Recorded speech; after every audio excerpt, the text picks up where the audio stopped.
श्री रविंद्र प्रताप सिंह, निरीक्षक जनपद मुरादाबाद।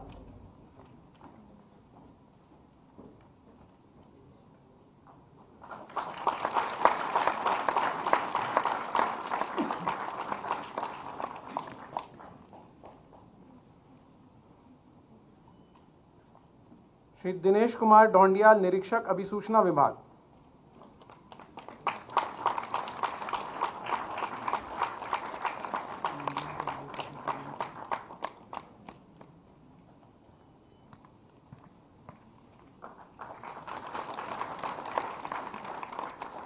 श्रीमती मनु चौधरी, निरीक्षक यूपी पीसीएल गाजियाबाद।